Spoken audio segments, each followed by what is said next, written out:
Hi, welcome to our channel where we share the most intriguing stories. When Trevor Malone moved into his dream home beyond the grasp of any HOA, he thought he'd found peace. But the quiet masked a brewing war, with drones, forged documents, and a woman named Karen who would stop at nothing to seize control. Welcome to suburban hell.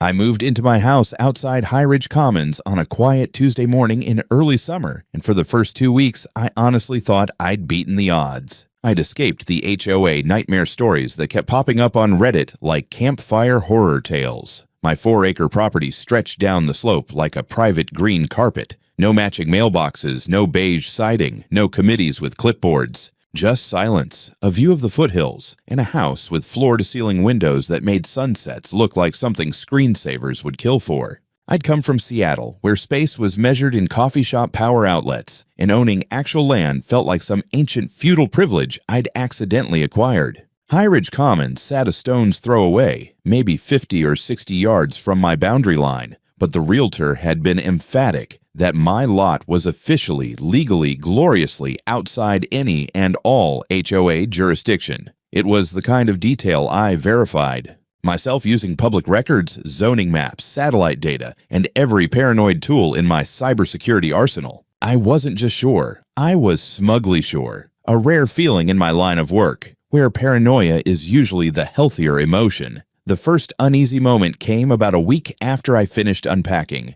A woman walking her dog slowed down near my gravel driveway and stared at my solar panels like they were pornography on a church bulletin board. When I raised a hand in greeting, she asked if I'd registered my waste services with the community office. I said I wasn't part of any community office. She blinked twice, nodded in a way people nod when they think you're stupid, and moved on. That kind of thing kept happening. Someone asked whether I'd opted into the streetlight maintenance co-op. Another neighbor wondered if I'd been added to the patrol schedule. Patrol schedule? The only thing patrolling my place was a set of motion sensors and an overworked AI that kept identifying deer as possible hostile objects. But I wrote it off as small-town oddities. Maybe people here just really enjoyed organized living. Then, one crisp morning, I found a sheet of paper folded and tucked through the slats of my wooden fence. Not mailed, not taped, not politely left. Stuffed inside the fence like some passive-aggressive fortune cookie. It read, "You are hereby required by the standards of High Ridge Commons to vacate your domicile on the 23rd from 10 o'clock a.m. to 12 o'clock p.m. for routine structural and infrastructural inspection. Non-compliance constitutes a violation. Signed, High Ridge Commons Infrastructure Cleanliness Committee." There was an official-looking logo at the bottom. Or at least, it would have looked official if someone with basic graphic design skills hadn't clearly given up halfway through the logo's creation. It looked like an eagle made in Microsoft Paint. I stood there for a full minute, rereading the thing, just to be sure it wasn't performance art. Then I went inside, typed up a response, printed it, and marched right back to the fence to leave my own note in the same slot. "You have the wrong property. I am not part of your association. This is private land. Do not approach without a court order." Short, civil, legally airtight. I even resisted the temptation to doodle a better eagle. The next day, around 8 in the evening, my phone rang with an unknown number from the local area code. I usually ignore those, but I'd had a package delayed, so I figured it might be the delivery guy. The voice on the other end could have sliced enamel off teeth. "Mr. Malone, this is Karen Breslow, president of the High Ridge Commons Homeowners Association." I sighed internally. Of course, her name was Karen. "What can I do for you?" "First," she said, "I want to address your note. We've had your property under observation for some time, and it's clear you are a boundary outlier. You may think you're outside our system, but zoning maps say otherwise. We merely require access to ensure your drainage systems and facade don't impact the rest of the community." "Zoning maps don't say that," I replied. "Young man," she said, loading young man with more condescension than a Victorian governess. "You aren't familiar with how these things work. We expect you to cooperate fully. We have everything approved. I'm not part of your HOA. Don't come onto my land. Good night." And I hung up. It was the most satisfying hang-up I'd had all month. Still, something about her tone made my cybersecurity instincts twitch. So before I went to bed, I installed a tiny peephole camera in the front door with a wide-angle lens and linked it to my internal system, just in case. Not because I thought anything serious would happen, just the standard paranoid IT guy precaution, the same reason I password protect my toaster. For the next couple of days, the neighborhood seemed to retreat into its normal, sleepy rhythm. People walked dogs, kids biked near the cluster mailbox, and the wind carried nothing but pine and the faint hum of distant lawnmowers. But every now and then, I'd catch someone in a high-ridge polo shirt standing a bit too long at the edge of my driveway, not crossing the line, not doing anything actionable, just lingering, watching, cataloging, like wildlife researchers trying not to spook the creature they're stalking. By the 20th of the month, I stopped assuming it was coincidence. Something was coming on the 23rd, and those 2 hours they demanded weren't a request, they were a promise. My gut told me the HOA wasn't done with me. Far from it. The morning of the 23rd arrived with the kind of sharp, metallic chill that makes sunlight feel like a trick. I woke up earlier than usual, not because I expected trouble, but because some corner of my brain had filed today under high alert. I brewed coffee, checked my server logs, scanned the property cams, and tried to pretend that the HOA wouldn't be stupid enough to actually show up. They were. At precisely 10 o'clock in the morning, 10 o'clock exactly with the precision of a cult ritual, 2 men in neon orange safety vests strolled up to my gate. Both wore lanyards with laminated HOA badges that looked freshly printed, the kind of cheap lamination that traps air bubbles like guilty little secrets. They didn't knock, didn't ring, didn't even acknowledge the very human concept of hello. They just started photographing the hinges of my gate. A minute later, a black SUV rolled up the gravel path and parked sideways, like they were staging a tiny coup d'etat. Out stepped Karen Breslow herself, flanked by 3 more inspectors, one carrying what looked suspiciously like a portable generator, another with a handheld thermal scanner the size of a baby goat, and the third holding a drone case like he was about to conduct a military operation. The mood they radiated wasn't routine inspection, it was search warrant cosplay. They didn't bother approaching the front door. Instead, 2 of the men peeled off toward the side of the house, muttering about structural access points. One crouched beside my exterior power box and immediately began trying to unscrew it, narrating loudly to the others. Yep, non-compliant. Screws. Needs opening. I stepped outside with my phone already recording. Touch that panel and I swear you'll be explaining it to a judge in the next 48 hours. Karen swiveled toward me like a predator bird that had heard its prey sneeze. Mr. Malone, you were notified. We're here under the authority of High Ridge Commons to conduct a safety inspection. Please vacate the premises. I'm not part of High Ridge Commons, I said, and you're committing trespassing. Nonsense, she snapped. The community has approved this inspection. We protect our homes. You may not understand this now, but we uphold standards. The only standard you're upholding is felony stupidity. Her jaw twitched. The man with the drone set the case down and snapped it open without breaking eye contact with me. It was the slow, menacing kind of eye contact villains make in low-budget movies, right before doing something regrettable. I raised my phone. Stay exactly where you are. I'm calling the sheriff. We have paperwork, Karen announced triumphantly, waving a folder like it was a holy relic. This property has unresolved boundary issues. It falls under our purview. No, I said. It really doesn't. I dialed 911. Karen's eyes widened, then narrowed, as if recalibrating her strategy mid-glare. The first officer arrived 12 minutes later, a middle-aged deputy with the weary look of a man who had already dealt with too many neighborhood disputes for one career. His partner, younger and visibly inexperienced, followed a moment after. They took in the scene. 5 people in vests, scattered equipment, me holding a phone like a talisman against insanity. Karen pounced first. Officers, thank you for arriving so promptly. This homeowner is obstructing a mandated community inspection. We have documentation. He's refusing. He's belligerent. She handed over several sheets of paper. The younger officer examined them, frowning as if trying to decipher ancient runes. The older officer looked at me. Sir, your side? I handed him the folder containing my deed, the parcel maps, and the county zoning confirmation I'd gotten before purchasing the property. This land is not part of High Ridge Commons. They don't have jurisdiction. They've been told repeatedly not to step onto my property. Karen folded her arms. He's lying. Those maps are outdated. We have updated boundaries. She gestured sharply at one of her men. Show the officer. The man produced a printout, grainy, smudged, and suspiciously lacking any official seals. It looked like someone had traced over a Google Earth screenshot with a shaky hand. The younger officer compared it to my documents and glanced briefly at his partner. For a moment, there was hesitation, just enough that I realized Karen had probably trained for this exact moment, honing her ability to sound authoritative to people who didn't know better. "Ma'am," the older officer finally said, his voice steady, "your paperwork doesn't match county records." Karen stiffened. "It should." "It doesn't, and unless you have a court order, you need to leave this property." The younger officer chimed in more timidly.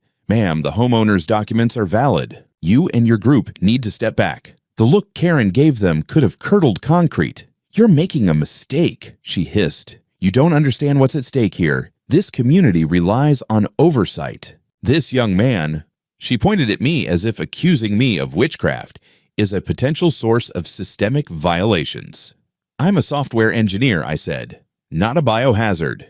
She ignored me completely, because of course, she did. The officers began escorting her group toward the gate. As they packed up their generator and drone with a distinct lack of enthusiasm, Karen leaned toward me just enough to speak under her breath. "We will resolve this, Mr. Malone. You will comply, whether you think you're part of us or not." I smiled. If that was meant to sound intimidating, it landed somewhere between middle school bully and threatening house cat. Her expression hardened like wet cement hitting rebar. By the time the black SUV rolled away, the only thing they'd left behind, aside from the lingering smell of entitlement, was a set of fresh scratches on my external power panel. And my cameras, despite covering most angles, had recorded something odd. During the commotion, one of their drones had hovered close enough to block a portion of the lens, almost like they'd planned it. The whole thing felt less like an inspection and more like the opening move in a much larger, much dumber war. And judging by the look Karen had given me before leaving,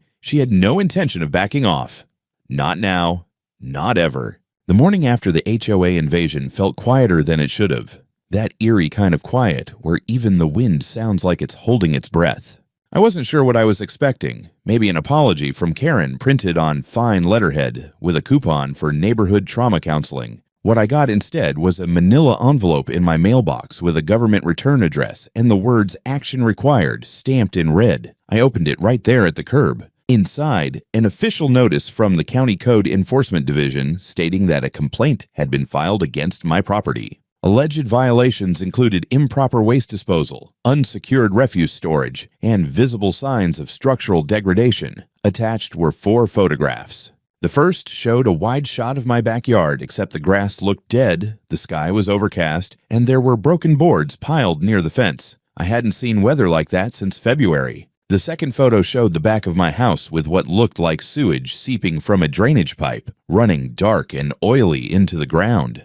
The third was a pile of trash, cardboard boxes, shattered tiles, a rusted-out lawnmower, conveniently staged to look like it had been there for weeks. And the fourth was a close-up of my foundation wall with a deep crack running down the side and what appeared to be black mold at the base. I stared at them for a long minute, then looked at the house in front of me. Nothing matched. My foundation was intact, my lawn was green, and I hadn't seen black mold since I stopped renting apartments with character. This was a hit job, but it wasn't amateur. I marched inside, pulled up my home server, and started scanning the past 24 hours of footage. I watched every minute from every angle. No one had stepped onto the property. No garbage had appeared. No cracked wall. No mold. No pipe leak. My security logs showed no anomalies. But just after 3 in the morning, a heat signature hovered over the backyard for 7 minutes. A drone. I pulled the footage, slowed it frame by frame, and confirmed. A quadcopter, roughly commercial grade, hovered at around 15 feet. It wasn't just flying overhead. It was pausing, pivoting, angling, filming, or maybe projecting.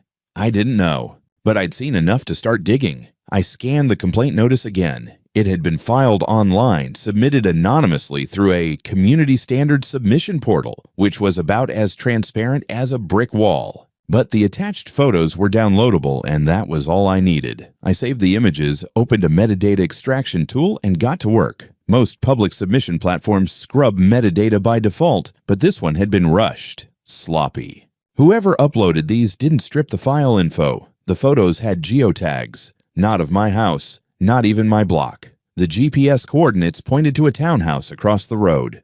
Lot number 18. I cross-referenced the parcel data with the county registry. Owner Karen Breslow. Bingo. There was more. The device used to upload the images was a Surface Pro registered to a user profile with the initials KB.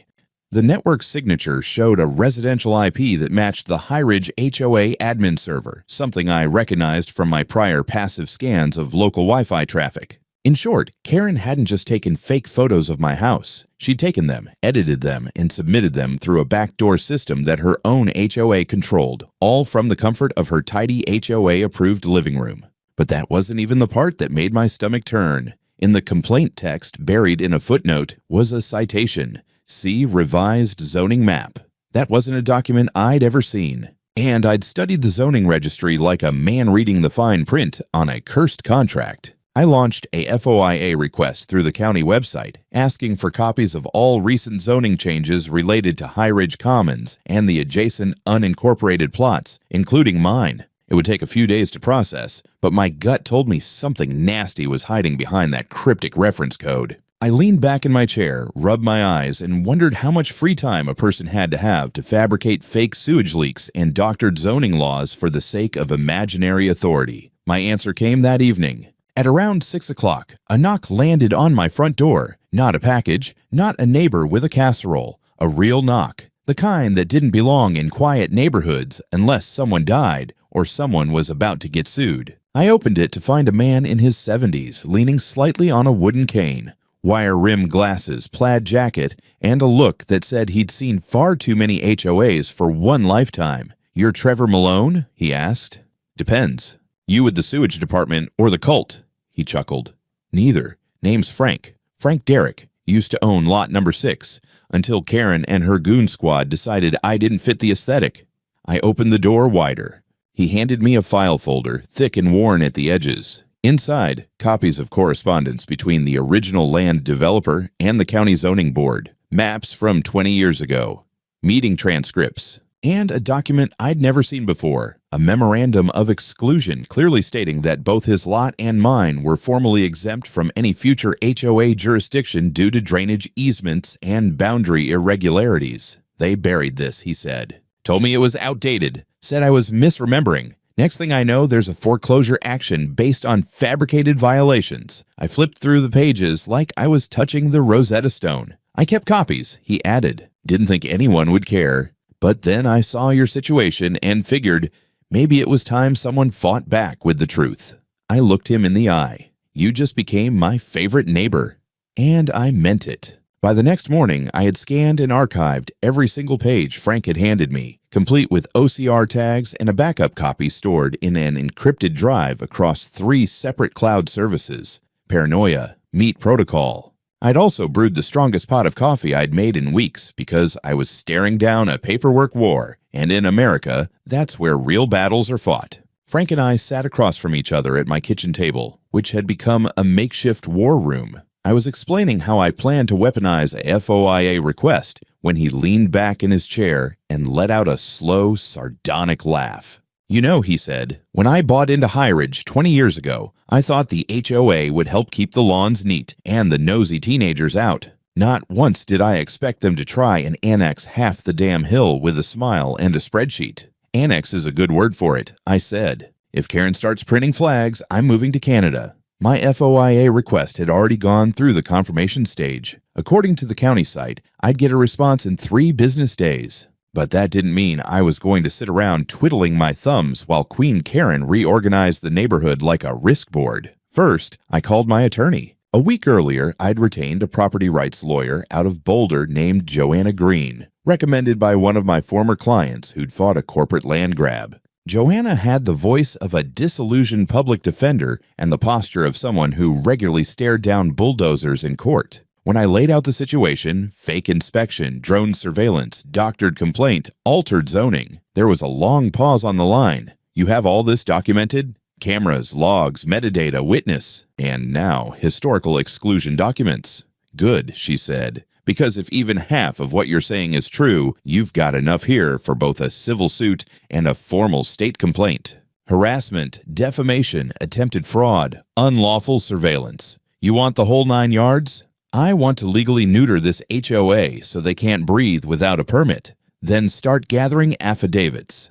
I'll draft cease and desist letters, and I want digital copies of every document you've got. We'll start with pressure, then we escalate. It was the first time I'd felt the legal system might actually favor me in this mess. Until then, it had felt like I was playing chess while the other side just tried to flip the board. Meanwhile, Frank had his own ideas. That same afternoon, he took me on a walking tour of the Gray Zone, a thin winding patch of land between High Ridge and my property that had once been planned as a greenbelt, then left undeveloped after budget cuts. "See this line of old survey stakes?" he said, pointing at a half-buried metal marker. "They moved these 10 years ago. HOA hired a private contractor, paid under the table, said it was to clarify jurisdiction. I call bullshit. You think they shifted the markers to grab more land? I know they did, but proving it back then? Forget it."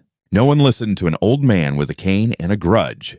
"Well," I said, taking a picture of the stake and uploading it to my case folder. "They're about to listen."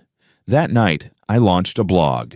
Nothing flashy, just a basic WordPress site titled Outside the Lines, My Battle with High Ridge Commons. I posted photos of the fake inspection, the envelope from the county, the metadata breakdown from the complaint images. I blacked out addresses but left just enough detail to make the story real. Then I hit publish. Within hours, the post started picking up traction. HOA horror subreddits shared it. A property law forum linked it. Some dude on Twitter called me the Cyber Gandalf of suburban hell. Not the worst title I've had. The next morning, Joanna emailed me a PDF, a full cease and desist order addressed to Karen Breslow and the High Ridge Commons HOA. It laid out every violation we'd documented, demanded immediate cessation of all communications and encroachment, and warned of imminent legal action. I printed it on heavy stock paper and, with a smile, hand-delivered it to the HOA mailbox next to their creepy little community garden where the roses looked like they grew out of spite. That evening, things got stranger. My drone sensors pinged just after 1 in the morning. This time, I was ready. I activated my thermal cams and captured full footage, a drone hovering over the eastern side of the house, just above the greenbelt. But this one wasn't just filming. It was spraying something, tiny puffs of mist evenly distributed, drifting down onto the grass and fence line. Whatever it wasn't visible to the naked eye in daylight, but under UV the next morning, I found a fine residue like powdery chalk. I sent a sample to a lab in Denver just in case, and then I made a decision. If they were escalating, so was I. I filed 3 separate complaints. One with the Federal Aviation Administration for unauthorized drone operation within residential limits and night flying without clearance. One with the State Privacy Commission for surveillance harassment. And one with the Colorado Department of Regulatory Agencies regarding attempted boundary manipulation. By the end of the week, Karen was going to be buried under more paperwork than a tax evader in audit season. And I was just getting started. On Tuesday morning, the county zoning office emailed me a link to download the documents from my HOA request. I clicked it the second it hit my inbox, heart thudding like I was disarming a bomb. Inside the zip file were multiple PDFs. Most were what I expected: topographical maps, plat documents, meeting minutes from zoning board sessions over the past 2 decades. I scanned them quickly, looking for anything referencing my property line. Then I found it, HCZAM, the file that had been referenced in the complaint against me. The cover page said Boundary Clarification and Jurisdiction Extension, High Ridge Commons, March 2023. It had been approved by someone named Victor Hall, a deputy zoning administrator. There was no record of any vote, no resident notifications, no public hearing minutes. The change had quietly redrawn the line, suddenly including my property and 2 others into the HOA's jurisdiction, just like that. With the stroke of a digital pen, land that had been legally outside the HOA for 2 decades was now labeled subject to collective maintenance and oversight. It was bureaucratic identity theft. I searched Victor Hall's name and found something immediately suspicious. He wasn't just a zoning official, he was a former associate at a law firm in Denver called Breslow, Hanover and Keene. That's right, Breslow. Karen's maiden name wasn't exactly classified information. She'd used it on the HOA's tax filings. The connection was too obvious to ignore. I cross-referenced public employment records and found that Victor had started at the zoning department just 11 months ago, 6 months before the boundary extension had been quietly slipped into the books. I picked up the phone and called Joanna. "There it is," I said. "Direct line between her and the guy who redrew the maps." Joanna let out a low whistle. "You just found the missing bullet in a smoking gun." We drafted an addendum to the case, naming Victor Hall as a co-conspirator in a coordinated attempt to falsify zoning boundaries for personal and organizational gain. The term malicious administrative fraud appeared more than once. Meanwhile, Frank came by later that day with another surprise, his own FOIA results. The man had apparently filed his own request the same day I did, because as he put it, "I don't like to show up empty-handed when the walls start moving."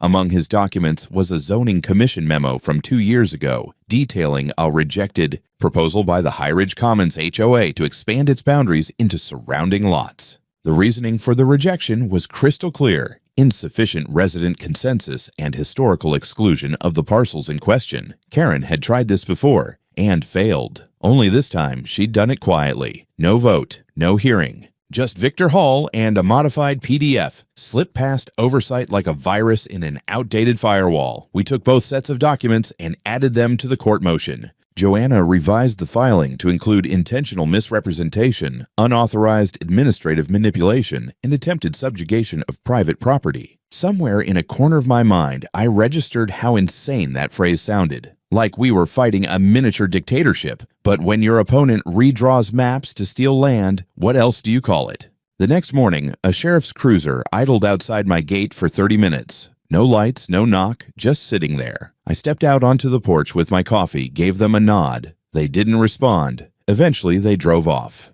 Was it intimidation, surveillance, a lazy lunch break? No idea, but it didn't feel like nothing. Later that night, my blog received a sudden spike in traffic from a local news affiliate's IP address. An hour after that, I got an email from a reporter at Channel 9 Investigates. She asked for an interview. I said yes.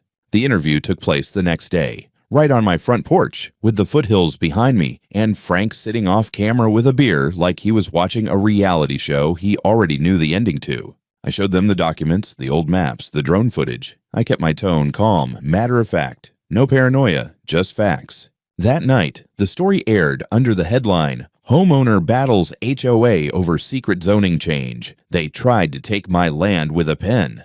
It went viral. I knew without a shred of doubt that Karen had seen it. I also knew she wouldn't take it lying down. And sure enough, the next morning, I found a brand new letter in my mailbox from her personal attorney. It was a cease and desist accusing me of defamation, libel, interference with community interests, and online harassment of a civic volunteer. Joanna laughed for a solid 30 seconds when I sent it to her. "We're going to file an anti-SLAPP motion," she said, "and when we win, they'll pay for it." By then, I'd memorized the HOA's favorite tactic: act first, fabricate later. But now I had what they didn't expect. A stack of old documents, a pissed-off senior citizen with nothing to lose, and a digital paper trail so tight you could strangle a bear with it.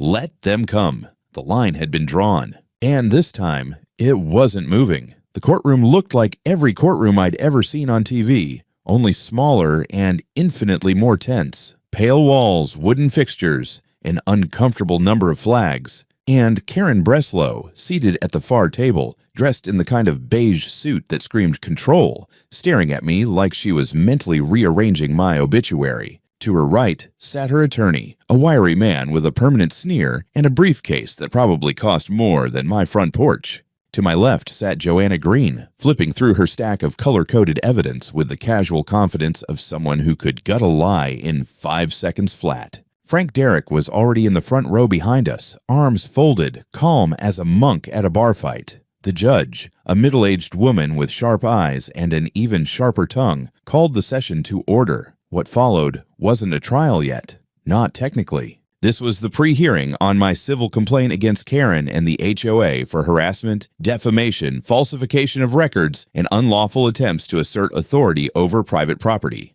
Karen's attorney opened with something between a speech and a sanctimonious TED Talk about community values and the need for unified neighborhood standards. He used the word harmony 5 times in under 2 minutes. I nearly vomited in my mouth. Then Joanna stood. She didn't shout. She didn't posture. She simply introduced Exhibit A, the original development maps showing my parcel and Frank's before me, listed explicitly as exempt from HOA jurisdiction. Exhibit B, the FOIA documents showing the 2023 zoning map that magically included my land without a hearing, without notice, and signed by a zoning official with a professional history tied directly to Karen. Exhibit C, the internal correspondence between Karen and the official Victor Hall, specifically an email chain in which Karen described the change as a soft adjustment and instructed Hall to handle it with discretion to avoid community panic. The judge's eyebrow twitched at that one. Karen's lawyer objected on the basis of unauthorized data collection. Joanna produced the FOIA receipts. Objection overruled, and then came the star moment. Frank Derrick took the stand. The room shifted. Frank walked like a man who'd had knees replaced twice and patience replaced even earlier, but his voice was steady. He told the court how Karen had engineered a bogus vote to expel him from High Ridge years ago, citing aesthetic violations after he refused to repaint his garage door. He presented his original exclusion documents, signed and stamped in 1999. He described how the HOA had moved the property stakes behind his lot under cover of a landscaping contract, how he'd reported it, how the complaint had mysteriously vanished. They made me feel like I was crazy, he said, voice low. But I kept copies, because I knew one day it'd happen again to someone who could fight back. Karen stared at him like he was a ghost from a chapter she'd tried to rip out. Then Joanna introduced Exhibit D, the drone metadata, the geolocation tags, the upload logs tied to Karen's residence, the laptop's device ID, the IP address used for the fake complaint to the county. All of it. The courtroom went still. Karen's lawyer tried to object again. Pure speculation, unsupported digital forensics. But Joanna had already anticipated it. She handed over a certified affidavit from a third-party IT firm confirming the integrity of the data. Chain of custody intact. Credentials verified. Karen, for her part, didn't flinch. She sat rigid, hands folded, mouth sealed. Then Joanna hit the gas. She played the local news segment that had aired the week prior, showing my interview, the documents, the drone footage, and then, to top it off, submitted Karen's retaliatory cease and desist letter against me as evidence of an attempt to silence a whistleblower. By that point, the judge had taken off her reading glasses and was looking over them like a parent about to cancel Christmas. The final nail came when Victor Hall, subpoenaed that same week, was called to testify. He looked nervous, sweaty, like a man caught forging signatures on a sinking ship. Under questioning, he admitted to approving the boundary change without a public hearing, claimed he believed Karen's summary of the situation and didn't question it. And did you know that her property was directly adjacent to the area she requested jurisdiction over? Joanna asked. Yes, he said, but I didn't think it was relevant. That was a mistake. The judge recessed after 3 hours. When we returned the next day, she issued her ruling on the preliminary hearing. Karen Breslow and the HOA had no legal authority over my property, or Frank's, or any of the parcels affected by the altered map.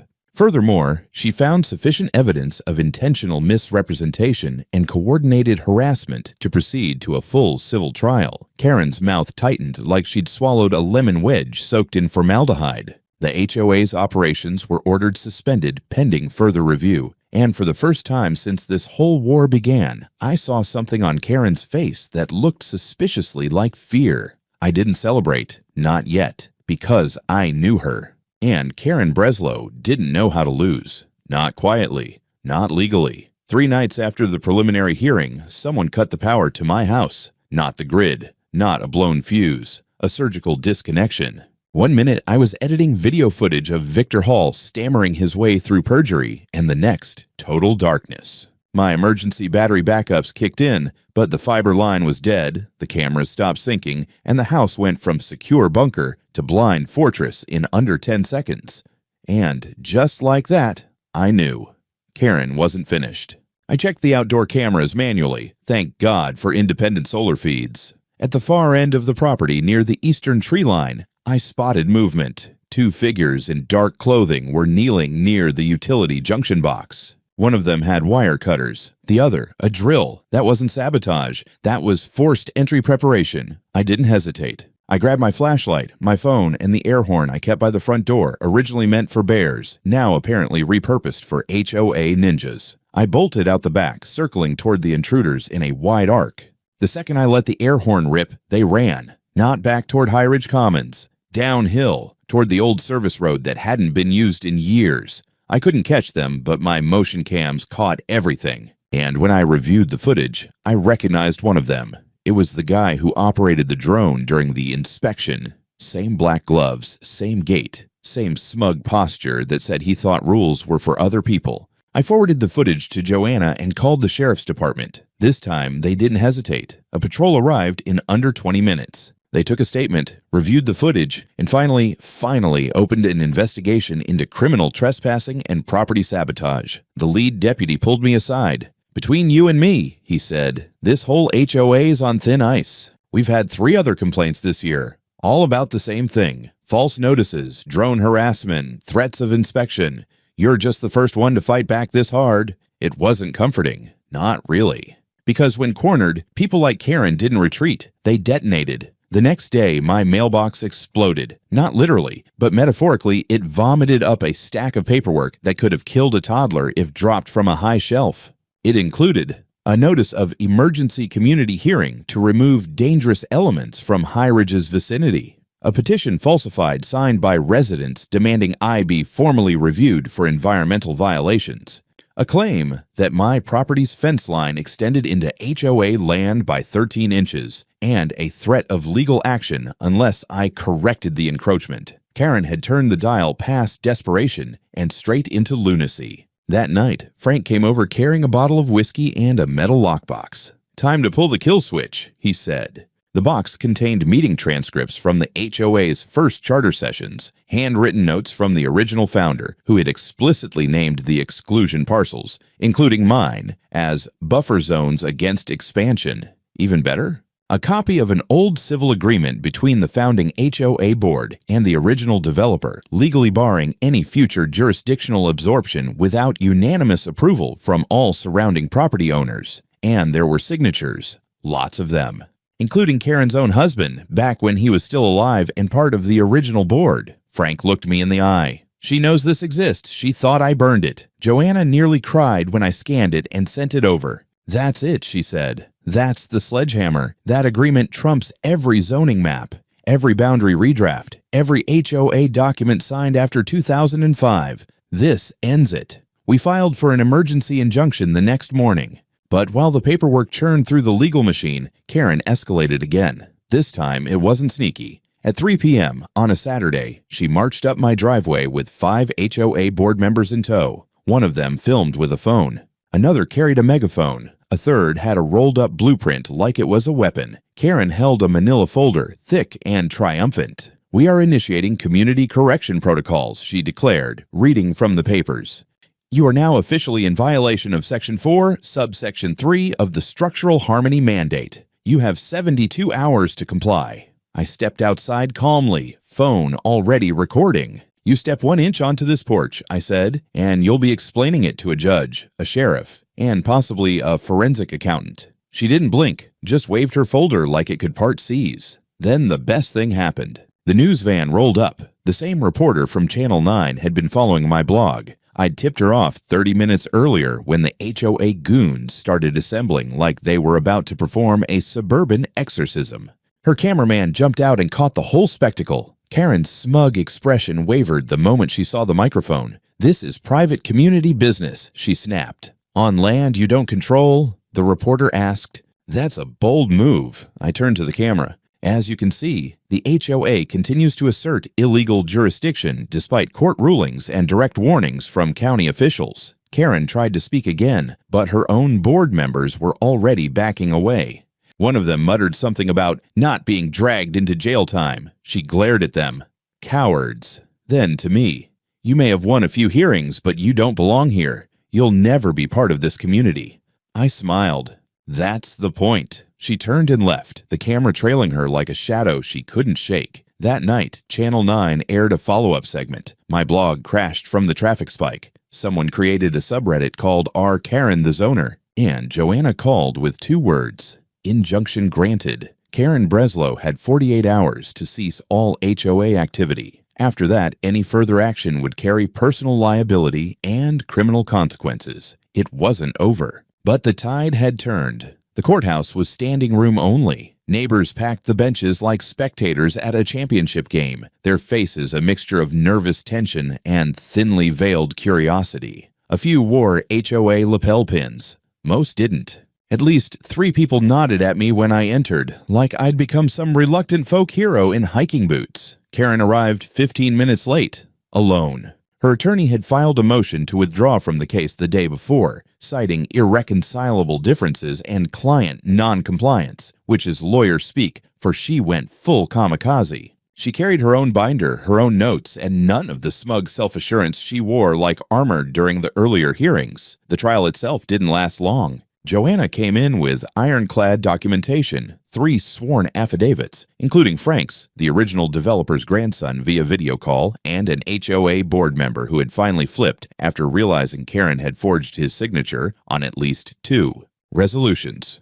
Karen didn't argue the facts. She tried instead to monologue. "I was protecting the standard of living," she told the judge. "In the absence of order, communities decay. People like him," she pointed at me, "don't understand the value of structure, of oversight." The judge mercifully cut her off. In her ruling, she didn't just affirm that my property and the others were exempt. She found Karen personally liable for fraud, harassment, and abuse of civic authority. Damages: $520,000 in fines and restitution, 6 years probation.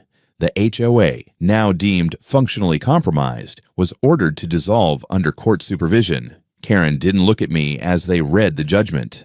But she didn't look away either, just stared ahead like someone watching a kingdom burn. Afterwards, I stood at my property line, Frank beside me, watching the HOA signs get pulled down by court order. The last drone abandoned in the HOA office sat boxed and impounded. I bought the adjacent lot 2 months later. Now it's a private tech retreat. Fire pit, fiber internet, no bylaws, no inspections. The sign at the gate says, "No HOAs, no drones, no Karens," and I've never slept better.